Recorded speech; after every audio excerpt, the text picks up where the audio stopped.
In a war at war, orders are given, weapons drawn, lives ended.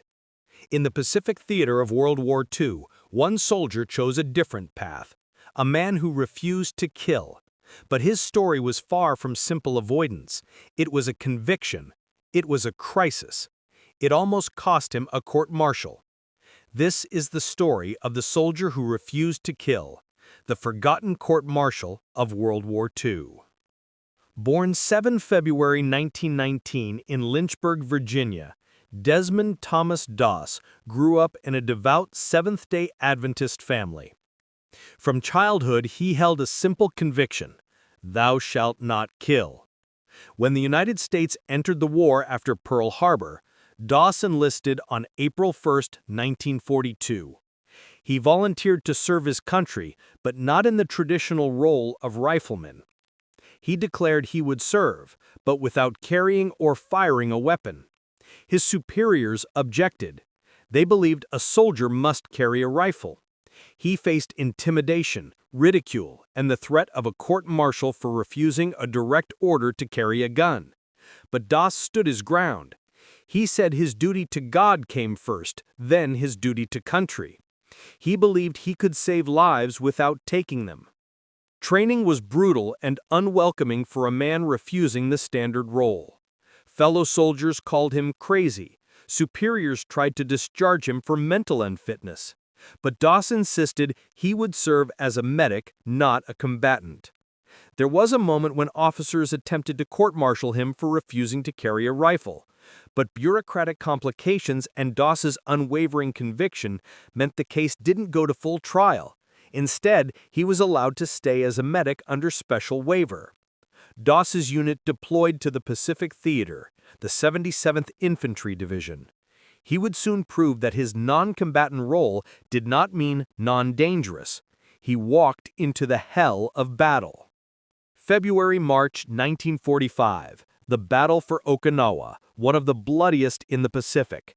Japanese bunkers, artillery, starvation, exhaustion. Doss's unit attacked the Maeda Escarpment, hell-on-earth terrain. Doss served without rifle, without killing. On 29 April 1945, under intense enemy fire, he began rescuing wounded soldiers, carrying them down the escarpment, often refusing his own evacuation. He treated his own wounds at one point and waited 5 hours for a litter party. Ultimately, he saved 75 men that day. For his courage and refusal to kill, he became the first conscientious objector to receive the Medal of Honor. But what of the court-martial threat? It haunted him, the military, and the idea of duty itself. The fact that Doss was nearly court-martialed changes how we view war. He was asked, "Will you kill?" He said no. He was told, "But you must carry a weapon." He insisted, "My conscience will not allow it." In every military, discipline and obedience are vital. But what happens when obedience conflicts with conscience? Doss's case reveals that tension.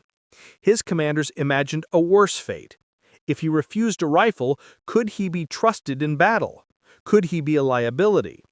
So the court-martial threat was real, though unlike many stories, this one did not end in trial and punishment. It ended in allowance and honor. That makes it, in a way, forgotten, because the dramatic moment of court-martial never fully materialized in public spectacle. Yet the threat informed his service. We must ask, in WWII, how many other soldiers quietly refused to kill? How many ended in courts, jails, or unrecorded purgatories? Doss's story invites us to reflect on the silent descent of war. Doss returned to the United States after the war, recovering from his wounds. He lived until 23 March 2006. His story was later popularized in the film Hacksaw Ridge, but the core truth remains: a combat medic who refused to carry a weapon. The legacy is twofold. In military ethics, he became a symbol of non-combatant courage. In broader history, he challenges the assumption that soldiers must kill to serve. For decades, the dominant narrative of WWII valor emphasized combat, killing, victory. Doss provides a counter-narrative, service without killing. His near court-martial reminds us of the fine line between discipline and conscience. Across the world, soldiers still face orders that conflict with their beliefs. Doss's story suggests that conscientious objection in wartime is not mere cowardice.